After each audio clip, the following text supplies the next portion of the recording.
Hey yo, what up? It's your girl bewltchedfaun, coming in with episode 25 of Faun's Horror Corner, a series where I watch a random horror movie on Tubi and we talk about it. This week I watched They're Watching from 2016. The description Tubi gave us was, all hell breaks loose for the crew of an American home improvement show while shooting in a remote Eastern European village, consumed by superstition. So I only saw this once before, but it was a few years ago, and at this point I could really only remember bits and pieces about it, so my expectations were pretty up in the air, but the premise won me over because I love me some good small town folk horror. So let's get into it.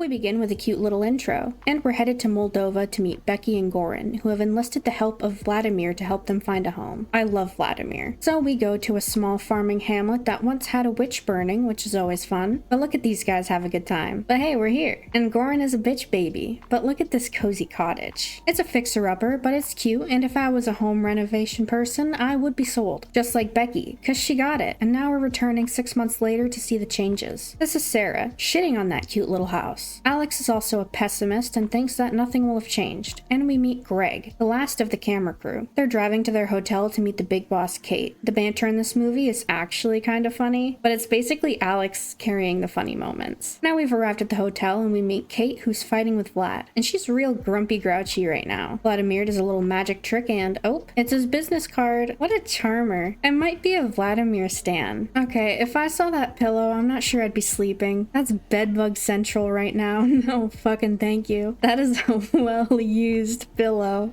Now we're taking a walk through the little town, and that's a scary grandma. The townsfolk are a little creepy. Okay, Alex is literally obsessed with doina. I have no clue what it is. Is there literally anyone who can tell me what the fuck a doina is? I could Google it, but what's the fun in that? Okay, they look like they're actually having fun though, and I really like that. The church bell is ringing, cameras are stashed, and we go inside. There's a nice mural of a witch burning, and oh Christ, it's a triple child funeral that they walked in on, which gets interrupted by Kate calling them fucktards over a walkie. Now the locals are big time beefing, and honestly, can't blame them. You did just crash a triple child funeral after all. Vlad is talking about weighing donkeys, and Kate is updated on the funeral crashing. Now it's time for the whole party to get moving with musical accompaniment from Vladimir. Don't complain, Alex. We love Vlad over here. Now we're pulling up, and it's literally so cozy. I'm in love. Goran isn't here yet as he's traveling. Becky invites them inside, and it's even cozier, holy fuck. But back to the hotel already. Sarah noticed some odd jokes about Goran, and now Alex and Greg are giving us the piping hot tea and a flashback. They're looking for Goran for an interview, and Vlad, aka Disco Dracula, says Goran and producer are in barn. He take us. He opens the barn door, and Goran is balls deep into Kate. Flash forward, and that is pretty scandalous. Sarah thought she saw something in the video, but it's time for dinner. No time for snooping. Oh, behind her group, she leaves the room and scary grandma is doing some sick shit, says go home, and walks away. More importantly, it's dinner time, and Vlad brings us to the best restaurant in town, whose name translates to the burning steak. Forget that, because it's vodka time. Nostrovia. Vlad does a magic trick, and they're all just having fun. It's a nice time. Vlad does a lore drop, so let me summarize for our Disco Dracula. A brand new lady moves into town, and the townsfolk were cautious. Animals and children get sick, and people start dying. So the blame gets put onto the lady, because witches be scary. So they burn her at the stake. End of story. It's a new day, and the constable clearly wants this group out of town, so they tell him it's their last day here. Now we're off to Becky's to wrap things up. So we do a little interview, and she talks about various things. Sarah makes a joke, and Kate gets big mad and tells her to shut the fuck up, basically. Sarah didn't like that. But back to the house tour. Sarah opened her mouth again, and Kate got mad again, and now Sarah is filming some petty B-roll footage. She wanders a bit far and finds a strange pit, and the camera starts to shit out, so we run over to Greg for help. And it's working fine now. Kate records some B-roll on her own and finds scary babushka, and more townsfolk emerging as well. Vlad summons Kate back for the wine cellar filming like that wasn't the weirdest thing you could have ever witnessed. Before we go down, Alex gets attacked by a dog, which the constable shoots, and now we're rushing Alex to a doctor who resides in a butcher shop. But worry not, because Alex is alright now, and it's dinner time once again. They buy drinks for the villagers, which warms everyone's souls, and it's nice to see everyone bonding and having fun. Vlad teaches us naughty no-no words in probably Romanian, until Sarah asks to learn which, and she yells it loud and proud in the festivities duties get cut short. Good job, Sarah. New plan. Film everything they need at Becky's tomorrow and get the fuck out of Moldova. Townsfolk have been lurking at Becky since the morning and there's no signal to call the constable. So we get our shots fast as fuck and then leave ASAP. So have some chill ambient shots. And I love that frog. It's wine cellar time finally. There's a big frog painting on the floor that I am obsessed with. Your girl loves some frogs. And we see a huge mural about that witch. There are more murals, but they're still being worked on, I guess. Greg is hollering outside. It seems that the locals trashed their van and there's no signal to call anyone. Looks like they're stranded right now. Kate is reaming the trio a new one, and Sarah throws the "hey, you fucked Goran" comment, and now they're having a girl fight. Vladimir helps break it up and offers to run to town himself because everyone loves Vladimir. They need to sit tight because it'll take a while, but he's got them. What a gem. I adore him. He fakes a heart attack before he leaves and he happy sings his way down the road. Flash forward, it's raining and all they can do is chill and vibe until help arrives. Becky leads Sarah to her pottery shack but is shocked by something inside. What could be that bad? Oh no, my boy, my disco Dracula. They did my poor Vladimir so dirty. The group starts barricading themselves inside Becky's house and understandably are panicking. Kate wants to venture through the woods while everyone else seems content indoors. Greg asks about when Goran's flight lands in tomorrow. She says 8 a.m. and he'll come straight here, so the plan is to wait it out till Goran arrives. Kate is still playing bossy bitch, but this isn't a show anymore. It's life or death and they will film everything. Kate is shocked that the group doesn't like her and now it's time to sleep in shifts. Alex is on watch duty. Greg gets assigned a room, Sarah will bunk with Becky, and Becky has some real talk about how she hasn't been a part of the local community. She doesn't know the language, doesn't go to church, and she'll really miss this house. It's time to swap sleep shifts and Alex is asleep and high on duty. And Kate has gone missing. She's not anywhere in the house and someone is outside saying help me. No one is particularly sure what to do, but everyone is heading out as a group to investigate. They're approaching the calls for help and are nearing the barn, but they look up and Kate is nailed above the door like a crude decoration. Alex runs off into the distance and Sarah spots Goran's truck in the barn. But Becky said it's time to go, so we're barricading the house again. And Sarah tells Alex about Goran's car still in the barn. They pull out a laptop and take a look at the barn home video. She focuses on a window in the back where it looks like someone may have been watching. Presumably, it was Becky, which makes this situation extra yikes and makes the murders extra suspicious. So they run out to warn Greg, but the house is swarmed and they're fleeing to the basement and Alex got injured again. Brief flashing lights warning. The angry mob is above them and the lights are flickering. Now we're in night vision mode. Flashing lights are done. And Becky is doing some Blair Witch shit. But we have some light now. Time to focus on Alex and his fire poker injury, which Becky rips out and hands to Sarah. Alex is good now. Sarah moves to an unseen mural and whips that curtain down. The mural depicts our group and all of their shenanigans, right up to this moment. Very fun stuff. Becky says she didn't paint it. It's always been there, as she has always been here. Just waiting for everything to fall into place. The realization hits that the mob isn't there for them. They're here for the witch, and this group is just in the way. Becky leads the group to her yummy cauldron, which contains Goran, and she takes a big sip, which is foul. Greg socks her in the face. She didn't like that and throws one back. Now she's got full power and cooks Greg the fuck up. She's a scary bitch and Alex and Sarah get fucking running, fighting off a villager on their way. Alex has the camera now and they continue running, dodging various attacks from Becky in the process. More locals are stumbled upon, but the constable is here to help. Never mind, he axed Sarah in the face. Before he can pop Alex, Becky pops the constable first and now Becky is on a full magical rampage against the villagers. Alex keeps running and is pretty blocked in no matter where he goes, and Becky single-handedly fights off more villagers. A big burly guy tries choking Alex, but Becky blows him up. The camera gets dropped and Alex is left with a group of locals while Becky takes the camera and looks as beautiful as ever in her solo shot as she launches the camera through all the villagers and saves Alex once again. Alex agrees to film this all for Becky as she fights off more locals. She appears behind Alex and says she used to have a painter. Now she's got a director. And Alex is very cool with being her director, of course. She says, "Show everyone," and disappears into the night. And that's it. That's the movie. Let's get into my afterthoughts.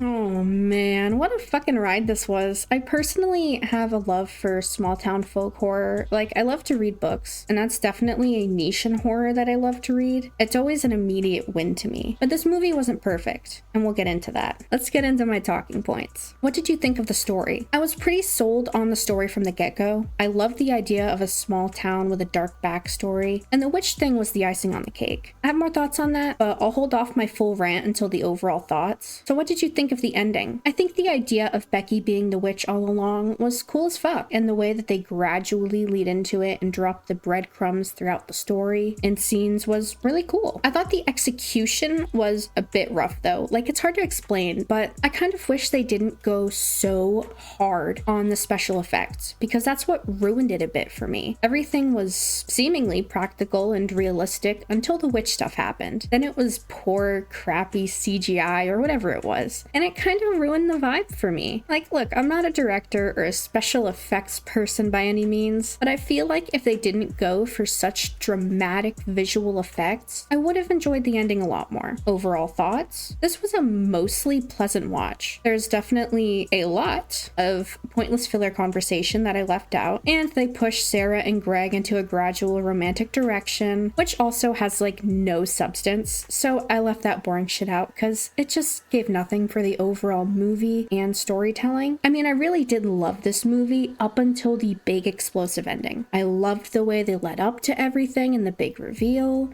They dropped little breadcrumbs throughout many scenes, some of it more obvious than others, like the many mentions of witch burning at the stake, which was a bit overkill, but I digress. My main issue is Vladimir's fate makes me really sad because he was my precious disco Dracula, and of course the kind of shitty over-the-top CGI for the witch powers. The CGI shit really killed the ending for me. Favorite kill? I mean, come on. Kate had it coming. She was fucking insufferable. Best and worst character? Best as Vladimir, to absolutely no one's surprise. I adored him with every fiber of my being. Even in a dire situation, that man kept his positive vibes rolling. And I was genuinely sad that he got taken out. Alex is an honorable mention because he was pretty funny. Worst character was Kate. You can't act like a bitch all the time and be shocked when everyone around you doesn't like you. As for the tier list, I think B is a good fit. It was pretty enjoyable, but some of the filler conversation scenes were a bit of a snooze, and the shitty CGI ending definitely knocked it down a few points, so I think B is a good place for it. And lastly, for Character Hall of Fame, of course my boy Vladimir the Disco Dracula had to make it in. He had me giggling in nearly every scene he was in. He's a top tier character. Again, Alex is an honorable mention, but I mean, Vladimir really took the spotlight here. Well, that's all I got.